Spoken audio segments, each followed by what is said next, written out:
Blood was pooling around my head the first time my husband looked at me with absolute disgust. He was holding my sister's hand. I died on that cold hardwood floor, shattered. But then I woke up. 8 months earlier.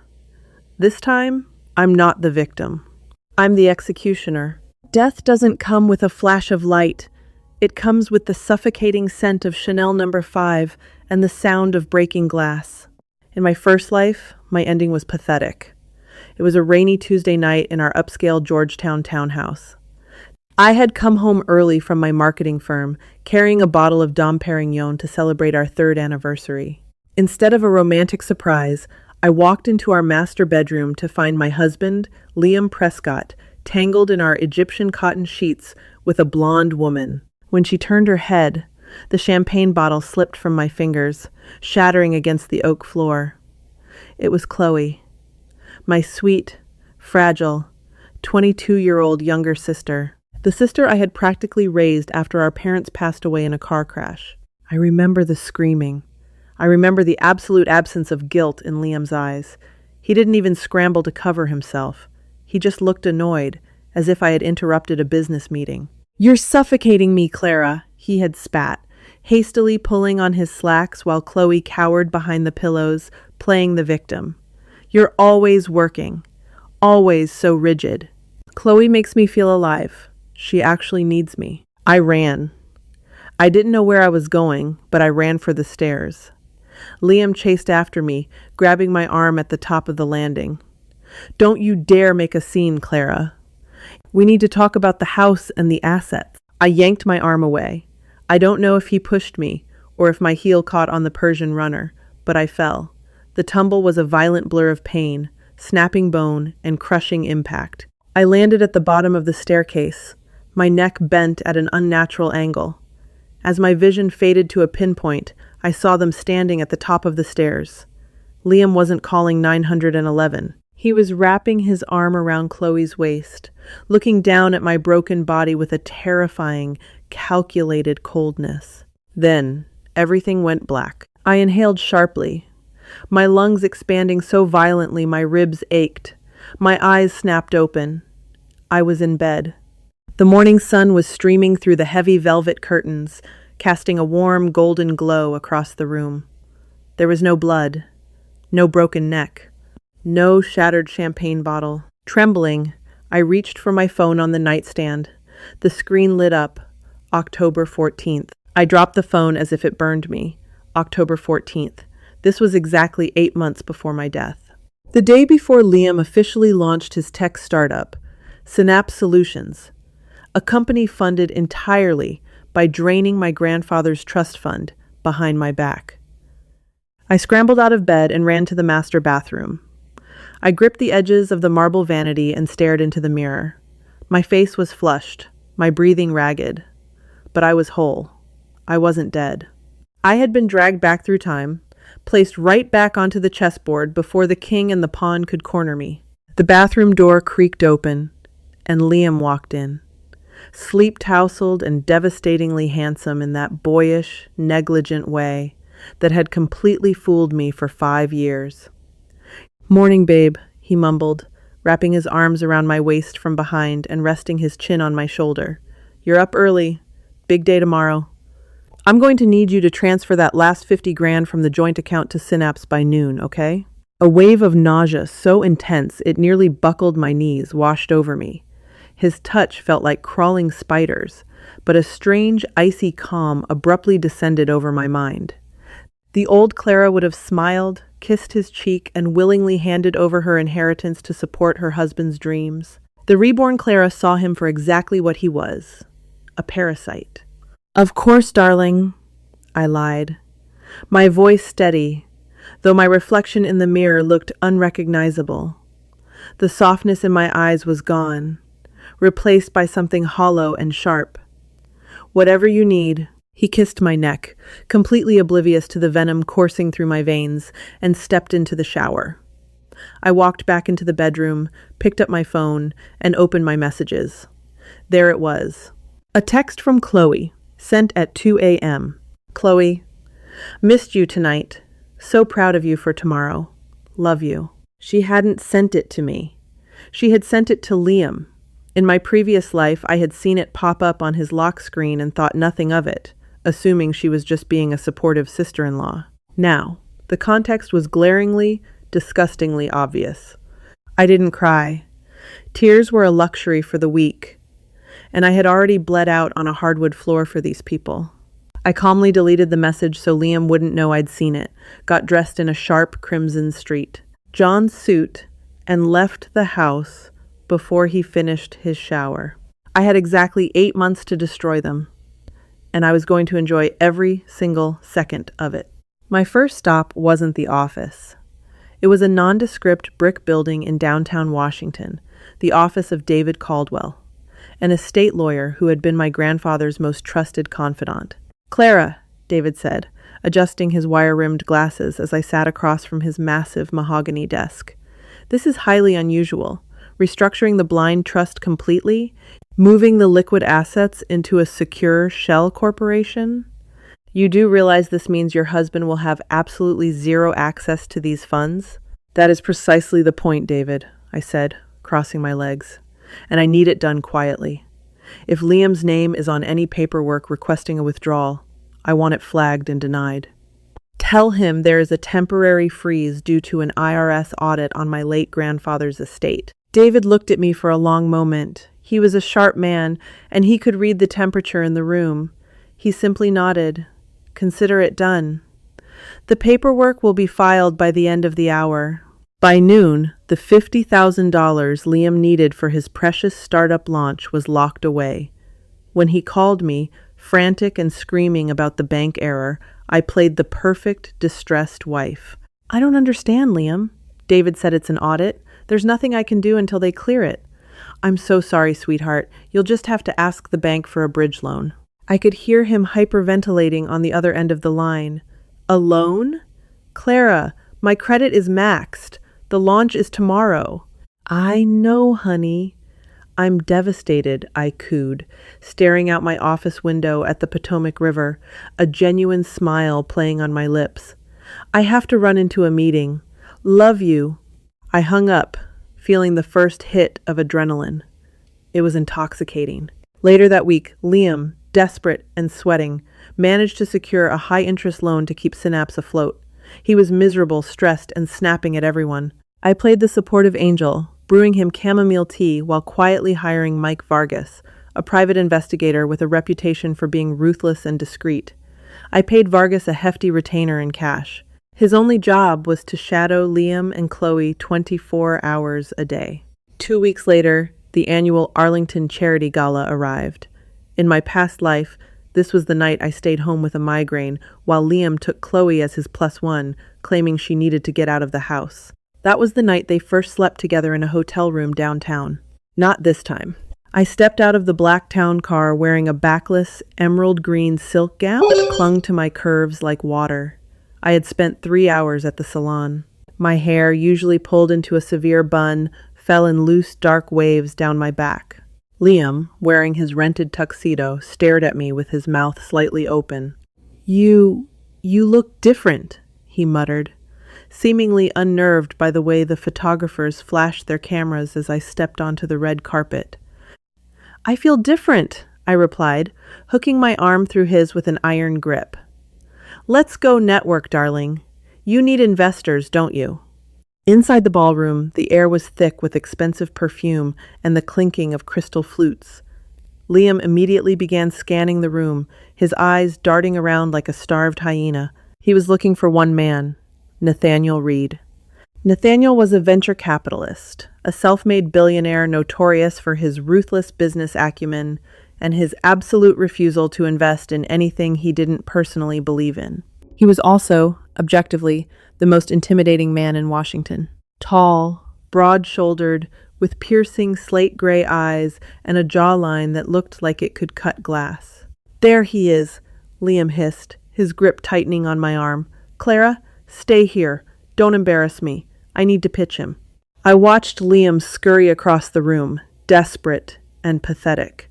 He practically threw himself in front of Nathaniel, talking a mile a minute, Nathaniel held a glass of bourbon, looking at Liam with the bored expression of a lion watching a particularly annoying gnat. I turned away, feeling suffocated by the heat of the room, and slipped out onto the sprawling stone terrace. The cool night air was a relief. I leaned against the stone balustrade, closing my eyes, letting the mask slip for just a moment. I was so tired. The constant vigilance, the acting, the hatred burning in my chest, it was exhausting. "You look like a woman plotting a murder." My eyes flew open. I turned to see Nathaniel Reed stepping out of the shadows, lighting a cigarette. The flame illuminated his sharp features. I straightened my posture, instantly raising my defenses. "And you look like a man hiding from a terrible sales pitch." A low, rich chuckle rumbled in his chest. He walked toward me, leaning against the balustrade a few feet away. "Your husband is very enthusiastic." "Liam is desperate," I corrected, looking out over the manicured gardens. "There's a difference." Nathaniel turned his head to look at me, his gray eyes narrowing slightly. He didn't look at my dress or my body. He looked right into my eyes, as if he could see the gears turning in my head. "Most wives would defend their husband's honor. You just threw him to the wolves." "He threw himself," I replied smoothly. "I'm merely observing the carnage." "You're Clara Dempsey," he stated. Not a question. "The brains behind Dempsey Marketing. I read the piece Forbes did on you last year. You're brilliant. So why are you letting a man who barely understands basic algorithms use your name to peddle a sinking ship?" My breath hitched. He saw right through the facade. Before I could formulate a response, the terrace doors swung open. "Clara! There you are!" Liam barked, storming out onto the patio. He stopped dead in his tracks when he saw who I was standing with. His face went pale, then flushed crimson. "Mr. Reed. I didn't realize you were out here with my wife." Liam stepped forward, aggressively wrapping his arm around my waist, pulling me tight against his side. It was a blatant, primitive display of ownership. It was the first time in weeks he had willingly touched me in public. Nathaniel didn't flinch. He took a slow drag from his cigarette, exhaling the smoke into the cool air. His eyes shifted from Liam's panicked face to mine. There was a dangerous, silent communication in his gaze. "We were just discussing business, Prescott," Nathaniel said, his voice smooth as velvet but heavy with a subtle threat. "Your wife is a fascinating woman. You're a very lucky man." Yes, I am," Liam stammered, pulling me toward the doors. "We should get back inside, Clara," Chloe just texted. "She's downstairs at the bar and needs help finding us." At the mention of Chloe's name, a dark satisfaction settled over me. I glanced back over my shoulder at Nathaniel as Liam dragged me inside. Nathaniel raised his glass of bourbon to me in a silent toast, a knowing smirk playing on his lips. The game was changing. The next morning, I sat in my home office, sipping black coffee. My phone buzzed. It was an encrypted email from Mike Vargas. I clicked it open. There were dozens of high-resolution photographs. Liam and Chloe sitting in his car in a dark parking lot. Chloe's hands tangled in his hair. Liam kissing her neck. Time stamped exactly 3 hours after the gala ended, while I was supposedly asleep in our bed. I zoomed in on Liam's face. He looked so smug, so comfortable in his lies. I closed the laptop, a chilling smile spreading across my face. Let them have their secret romance. Let them think they were clever. They had no idea the snare was already wrapped tight around their throats. I just needed to wait for the perfect moment to pull the rope. And with Nathaniel Reed unexpectedly entering the picture, I had a feeling Liam's descent into madness was going to be far more entertaining than I had originally planned. Tension became the new wallpaper in our Georgetown townhouse. It clung to the air, thick and suffocating. Liam was drowning, and the sheer pleasure of watching him gasp for air was a drug I took daily. His high-interest bridge loan, secured from a shadow firm called Apex Holdings, was bleeding him dry. What Liam didn't know, and would never know until it was too late, was that David Caldwell had set up Apex Holdings for me. I had used my personal corporate accounts, separate from the frozen trust, to quietly purchase my husband's debt. I owned his company. I owned his panic. Where is the secondary marketing budget? Liam snapped one Tuesday morning, slamming his coffee mug onto the granite island. Brown liquid sloshed over the rim, staining the white stone. He looked terrible. His usually perfectly styled hair was greasy, and dark circles bruised the skin under his eyes. He smelled of stale espresso, nervous sweat, and cheap peppermint gum. I told you, Liam, the accounts are still frozen pending the estate audit, I replied evenly, not looking up from my iPad. I took a slow sip of my matcha latte. Perhaps you should ask your development team to take a temporary pay cut. Or, better yet, ask your sister-in-law. I hear she just bought a rather expensive Cartier love bracelet. Liam went rigidly still. The silence in the kitchen stretched, pulled taut like a piano wire. What are you talking about? He managed, his voice dropping an octave. I looked up, meeting his panicked gaze with mild, calculated innocence. Chloe's Instagram. She posted a photo from a hotel downtown yesterday, showing off a new gold bracelet. It looked like Cartier. I'm just saying, if she has that kind of disposable income on a barista's salary, maybe she can invest in Synapse. A muscle in his jaw feathered. He knew I had seen the bracelet. He also knew he was the one who had bought it for her, using the last of his company's operational funds to keep his mistress happy while he ignored his wife. I have to go to the office, he muttered, grabbing his briefcase and practically bolting for the garage door. Don't forget, I called out, my voice sickly sweet. Dinner tonight at the Capitol Grill, 8 o'clock. We're meeting Nathaniel Reed. Liam froze, his hand on the doorknob. He turned back, his eyes wide, a frantic mixture of hope and deep-seated insecurity flashing across his features. Reed? He agreed to a meeting? How? I asked him, I said simply, returning my attention to the screen. See you at 8, darling. That evening, I arrived at the Capitol Grill in downtown D.C. 15 minutes early. I wore a tailored charcoal gray Tom Ford suit that screamed power, my hair pulled back into a sleek, unforgiving ponytail.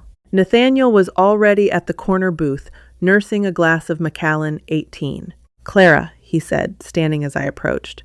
His slate gray eyes swept over me, a silent hum of approval radiating from his imposing frame. You're punctual. A rare trait in this city. Time is the only asset we can't buy back, Nathaniel, I replied, sliding into the leather booth across from him. Thank you for coming. I came because you intrigued me at the gala, he said, leaning forward, resting his forearms on the mahogany table. You have a reputation for turning dying brands into empires. Yet, you're letting your husband pilot a tech startup that is fundamentally flawed in its core algorithm. Why? He was sharp, painfully sharp. Synapse Solutions is Liam's passion project, I said smoothly, picking up the menu. I am merely the supportive wife. Nathaniel scoffed, a low, rumbling sound. Don't insult my intelligence, Clara. You look at him the way a butcher looks at a lamb. What is the end game? Before I could answer, the matron approached, leading a flushed, out-of-breath Liam to our table. He had clearly run from the metro station. His suit jacket was wrinkled, and he looked incredibly out of place next to Nathaniel's effortless, bespoke authority. Mr. Reed, Liam practically panted, shoving his hand forward. Thank you for this opportunity. I brought the revised pitch deck. Sit down, Prescott, Nathaniel interrupted, not shaking his hand. He took a slow sip of his scotch. This isn't a pitch meeting. This is a dinner. Your wife invited me to discuss her marketing firm's upcoming expansion. Liam's face dropped. He looked at me, betrayal and pure, unadulterated jealousy warring in his eyes. He hated that I had access to this man. He hated that Nathaniel was looking at me with respect, while looking at him like a pest. Throughout dinner, the dynamic was agonizing for Liam. Nathaniel directed every business question, every strategic inquiry, entirely to me. When Liam tried to interject with buzzwords about Synapse's disruptive cloud architecture, Nathaniel would simply blink, wait for a beat of suffocating silence, and then ask me another question about consumer psychology.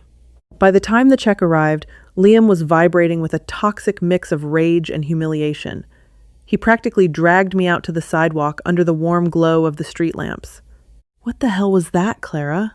he hissed, grabbing my upper arm tightly. "You embarrassed me. You set me up to look like an idiot in front of the biggest VC in the city." I looked down at his hand gripping my jacket, then back up to his eyes. My expression was pure ice. "Let go of my arm, Liam." He didn't. His grip tightened. "You're my wife. You're supposed to help me. But lately, you're acting like you don't even care if Synapse goes under. And why is he looking at you like that? Are you sleeping with him?" The sheer audacity of the accusation almost made me laugh. He was projecting his own filthy guilt onto me. "If Synapse goes under, Liam, it will be because you lack the competence to run it," I said, my voice dangerously low. I stepped into his space, forcing him to look down at me. And as for Nathaniel Reed, he looks at me with respect because I earn it. "Something you wouldn't understand. Now, take your hand off me or I will break your fingers." He snatched his hand back as if I had burned him, his eyes wide with a sudden dawning terror. He was finally realizing that the docile ATM wife he thought he married was dead. I turned and walked toward my waiting Uber, leaving him standing on the pavement, completely unraveling. Friday night was the official launch party for Synapse Solutions. Liam had rented out a chic, industrial loft space in DuPont Circle, blowing the absolute last of his loan money on an open bar, pretentious catered hors d'oeuvres, and a massive LED screen for his presentation. The room was packed with mid-level tech developers, a few minor local politicians, and my marketing contacts, whom I had personally invited to witness the slaughter. I stood near the back of the room, holding a glass of sparkling water, watching the scene unfold. Liam was at the front, sweating through his custom shirt, adjusting his microphone headset. He looked manic. He needed this launch to generate immediate pre-orders, or Apex Holdings, meaning me, would foreclose on his company by Monday. Out of the corner of my eye, I spotted Chloe. She was lingering near the catering table, wearing a completely inappropriate, plunging red cocktail dress. She kept shooting Liam encouraging, secretive little smiles, playing the devoted muse in the shadows. It was time to bring her into the light. I pulled out my phone and sent a single text message to Mike Vargas, my private investigator, who was currently sitting in a black SUV parked in the alleyway behind the building, patched into the loft's Wi-Fi network. "Execute." Liam tapped the microphone. The low hum of feedback silenced the room. "Thank you all for coming," Liam started, his voice shaking slightly before he forced a wide, charismatic smile. "Tonight, we change the landscape of data integration. Synapse Solutions isn't just software. It's a revolution in how we connect." He clicked the remote in his hand. "Let me show you the future." The massive LED screen behind him flashed black. But instead of the sleek blue and white Synapse logo appearing, the screen flickered, and a high-resolution photograph materialized, 10 feet tall. It was Liam and Chloe, in his car. Her hands were tangled in his hair, her mouth pressed against his neck. The timestamp in the corner glowed neon green. October 28th, 2:15 a.m. A collective gasp sucked the air out of the room. The music abruptly cut off. Liam froze, staring out at the shocked faces of his investors and peers. He slowly turned around. The color drained from his face so fast he looked like a corpse. He furiously clicked the remote, his thumb jamming the button. "Turn it off!" Someone turned the feed off. The slide advanced. It was a screenshot of a text thread between them. Liam: "Clara is so clueless. The trust is frozen, but I'll get her to sign a personal guarantee for the loan.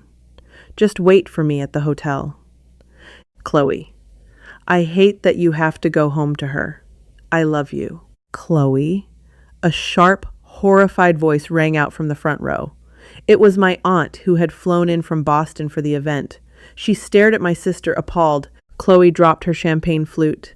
It shattered against the concrete floor, the sound echoing like a gunshot in the dead silence. She covered her face with her hands, sobbing instantly, looking for somewhere to hide. I walked slowly down the center aisle. The crowd parted for me instinctively. The only sound was the sharp, rhythmic click of my Christian Louboutin heels against the polished concrete. I stopped at the front, looking up at my husband. He was hyperventilating, his eyes darting frantically between me, the screen, and the exit. "Clara," he choked out, dropping the remote. It clattered to the stage. "Clara, please, it's a hack. Someone hacked the presentation. It's fake." "Don't insult me, Liam," I said, my voice carrying clearly across the silent room. "I paid a very expensive investigator to take those photos. You've been sleeping with my sister for months." "He manipulated me," Chloe shrieked from the side of the room, suddenly turning on him in a desperate bid for survival. "Clara, I swear! He told me you two were getting a divorce. He said you didn't love him." Liam whipped his head toward her, sheer disbelief morphing into rage. "You little liar! You begged me to leave her." "Enough," I commanded. The word snapped like a whip, and they both fell silent. I looked at Liam, feeling nothing but a cold, heavy satisfaction. "The affair is pathetic, Liam, but it isn't the reason you are finished." I reached into my designer clutch and pulled out a folded legal document, tossing it onto the stage at his feet. "I didn't just freeze my grandfather's trust," I explained, projecting my voice for the room. "I set up Apex Holdings. I am your sole creditor, Liam. And since you violated the moral turpitude clause hidden in page 42 of your bridge loan agreement, the loan is in default, effective immediately." Liam stared at the paper as if it were a venomous snake. His knees physically buckled. He dropped to the stage, his hands gripping his hair, a guttural sound of pure despair ripping from his throat. "No. No, you can't. Clara, I built this. You can't take it." "I already have," I said, turning my back on him. I looked toward the exit. Nathaniel Reed was standing near the heavy iron doors, leaning against the brick wall, a slow, appreciative smile spreading across his face. I walked toward him, leaving my ruined husband and my treacherous sister sobbing in the wreckage of their own making. The air tasted sweet. I had died a victim on a hardwood floor, but I was walking out of this loft a queen, and I was never looking back. Are you obsessed with this revenge story? Don't let the drama stop here. Hit that like button if you think Clara gave Liam exactly what he deserved. Share this with a friend who loves a satisfying plot twist, and subscribe to the channel for more intense, real-life reborn drama stories uploaded every week. Drop a comment below. What would you have done to Liam?